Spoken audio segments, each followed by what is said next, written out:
헬스조선 상예 서비스 3일의 약속. 네, 여러분 안녕하십니까. 손석희 사장이 JTBC로 옮긴 게 7년 전입니다. 그러니까 2013년 5월 JTBC로 첫 출근을 한 손석희 사장은 한 시사 주간지와 인터뷰를 했습니다. 이런 질문이 있었습니다. 중앙일보 계열의 JTBC에서 삼성에 대한 보도를 어떻게 할 생각인가요? 당시 손 사장의 답변은 이랬습니다. 팩트를 놓치는 일은 없을 것이다. 문제가 있다면 보도하겠다. 이제 그 다음에 다음 달인 2013년 6월 JTBC 시사 프로 썰전에서 이재용 삼성전자 부회장의 자녀가 영훈국제중학교 입학 과정에 문제가 있었다는 내용을 자세하게 토론했습니다. 그러자 한 언론 보도 전문 매체는 이런 말을 인용했습니다. 만약 JTBC 사장이 손석희가 아니라면 지금과 같은 보도와 프로그램이 가능했을까라는 생각이 든다. 네, 이 JTBC가 삼성 오너 가족을 비판한 것은 손석희 효과라는 식으로 제목을 뽑았습니다. 2013년 9월 손석희의 JTBC 뉴스9는 이 삼성 반도체 근로자들의 직업병 논란을 다루기도 했습니다. 그 다음 달인 2013년 10월 손석희의 9시 뉴스는 당시 정의당 심상정 의원이 입수했다는 삼성그룹의 노조 와해 문건을 헤드라인 뉴스로 단독 보도를 했습니다. 그러자 당시 진중권 동양대 교수는 트위터에 이례적으로 여겨지지만 언론이 본연의 역할을 해야 하는 건 당연하다고 평가를 했고, 당시 조국 서울대 교수도 손석희의 JTBC 뉴스9이 삼성 백혈병 문제에 이어 삼성의 노조 무력화 문건 보도, 공영방송 KBS, MBC는 도대체 뭘 하는지 라고 하면서 손석희 사장을 높게 평가를 했습니다. 그러나 당시 뉴스9 시청률은 0%대, 1%대 왔다 갔다 하면서 지지부진했습니다. 그런데요, 그해 2013년 11월 손석희 사장은 CBS의 시사자키 정관용입니다에 출연을 했습니다. 손 사장은 이렇게 말했습니다. 삼성 보도 이후 압력은 전혀 없었다. 삼성 관련 보도 이후 저에게 전달된 내용은 없었다. 정기회의에서 홍석현 회장을 만난 적도 있지만 아무 말도 없었다. 네, 그 이후에도 이 좌파 매체들은 손석희 사장을 높게 평가하는 보도를 쏟아냈습니다. 그러나 손 사장 본인은 삼성 관련 보도에 대해 어떤 외압도 없었다고 확인을 했던 것이지요. 자, 오늘 제가 이렇게 과거 얘기를 꺼내는 이유는 손석희 사장과 삼성의 관계를 짐작하기 위한 것입니다. 물론 법적인 관계, 금전적인 관계는 없다고 봐야 하겠지만 적어도 심정적인 관계는 있을 수도 있다고 보기 때문입니다. 지금부터 1년 전인 2019년 2월 손석희 사장의 과천 주차장 뺑소니 의혹 사건, 동승자 의혹 등등 이런 일이 세간에 큰 화제가 되고 있을 때였습니다. TBS 교통방송 김어준의 뉴스공장을 진행하는 김어준 씨가 이런 주장을 했습니다. 손석희 사건의 본질은 누군가 걸림돌이 되는 손을 제거하려는 것이다. 동승자가 있냐 없냐, 뺑소니냐 아니냐, 폭행이냐 아니냐 다 곁가지다. 손석희가 없어지길 바라는 세력이 너무 많다. 그중 1위는 삼성이다. 여러분은 어떻게 들으셨습니까? 손석희가 없어지길 바라는 세력 중 1위가 삼성이라는 말이 부분적으로 일리가 있다고 보십니까? 아니면 턱도 없는 막말이라고 보십니까? 김어준 씨는 계속 이렇게 말했습니다.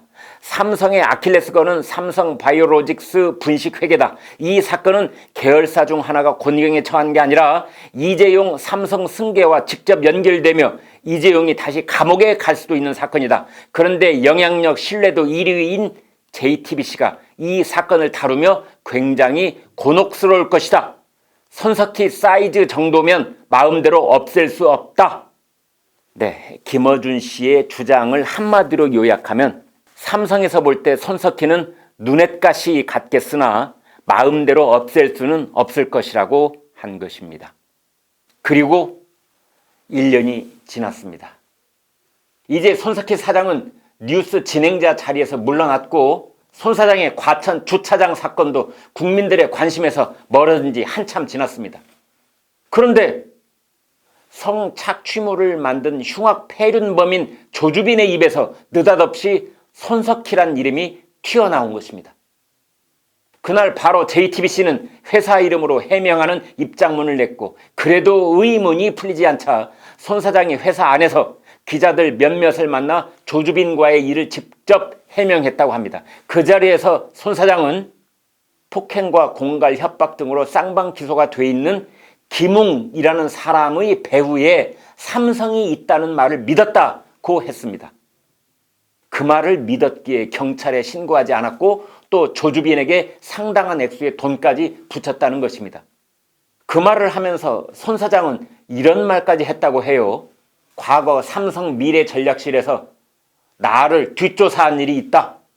김웅 씨의 뒤에 삼성이 있다는데 생각이 미치자 신고를 해야 하는지에 대한 판단이 서지 않았다. 여러분은 어떻게 들으셨습니까? 많은 시청자들께서는 이 말은 차라리 거꾸로 돼야 한다는 반응을 보였습니다. 만약 손 사장이 김웅 씨의 배후에 삼성이 있다고 믿었다면 10번이고 100번이고 신고를 했을 것이란 지적입니다. 정작 조주빈도 조사 과정에서 이렇게 진술했습니다. 내가 삼성 운운한 것은 맞지만 내용은 사실이 아니다. 정말 희대의 공갈 협박범이자 폐륜범이 한 말을 믿어야 할지, 명색의 언론사 사장이라는 사람의 말을 믿어야 할지 우리가 헷갈리는 상황이 되고 말았습니다. 삼성은 공식 입장을 내지도 않았습니다. 공식 대응을 할 값어치도 없다고 본 것입니다. 다만 내부 상황을 간접 취재한 바에 따르면 황당하다는 분위기라고 합니다. 삼성 배우설 자체가 사실 무근일 뿐만 아니라 손 사장이 삼성 미래전략실의 뒷조사라는 것을 언급한 시점도 이미 미래전략실이 해체된 이후였다는 것입니다. 또 삼성 관계자는 진짜로 삼성의 배우이고 협박도 당했다면 손 사장이 신고는 물론이고 보도까지 했을 것이라고 했습니다. 여러분은 어떻게 보십니까? 김웅 씨도 삼성의 배후에 있다는 것은 사실이 아니다. 내가 삼성의 사주를 받았다면 심각한 문제다. 그런데도 손 사장이 신고를 안 했다는 게 말이 되느냐? 이렇게 말을 했더군요.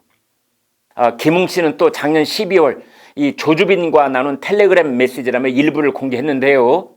조주빈이 주장하기를 2017년 4월 과천교회 옆 주차장에서 손 사장의 차 안에 젊은 여성과 아이가 있었다. 여성은 누구나 다 알만한 사람이다. 라고 했다는 것입니다. 검찰과 경찰은 이런 조주빈의 주장이 사실일 가능성은 희박하다. 이렇게 보고 있다고는 합니다. 지금까지 나무 이야기를 했으니 이제 우리는 숲을 말해야 합니다. 이번 사태의 핵심과 본질은 무엇일까 하는 점입니다.